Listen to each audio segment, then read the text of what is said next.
mbokk yi dellusiwaat nañ fii ci Sport 221 dal leen ak jàmm.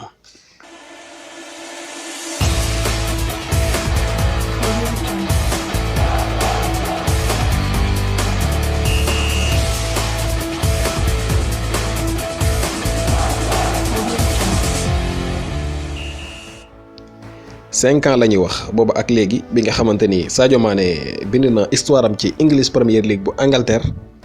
maanaam juróomi at bi nga xamante ni Sadio Mané dugal na biyam yooyu ñetti bii yu gaaw yi mu xamante ni dugaloon na ko en 2015 li anglais di wax di fastest hat-trick nga xamante ni mooy triplé bi gën a gaaw ci histoire football anglais yi nga xamante ni ba fii ñuy waxee kenn mënta defaat lu mel noonu Sadio Mané moo ko defoon en 2015.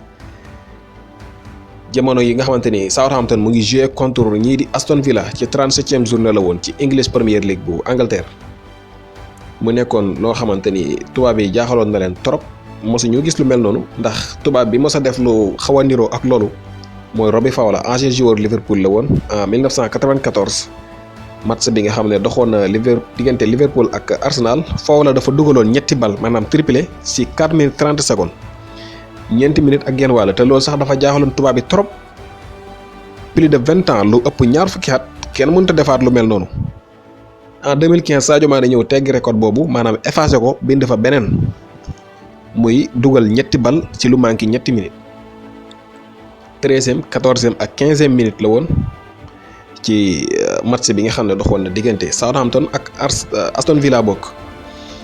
mu nekk ndamu Sénégal di ndamu Afrique ndax tubaab bi ñu ngi koy fàttaliku mu nekk loo xamante ne ñoom daf leen jaaxal ba léegi ñoom mosu ñoo gis lu mel noonu te ba fii ñuy waxee kenn mënta defaat lu mel noonu kon boo ko tubaab bi di feetoo ñun tam Afrique war nañ wala Sénégal dinañ ko fàttaliku ñun tam.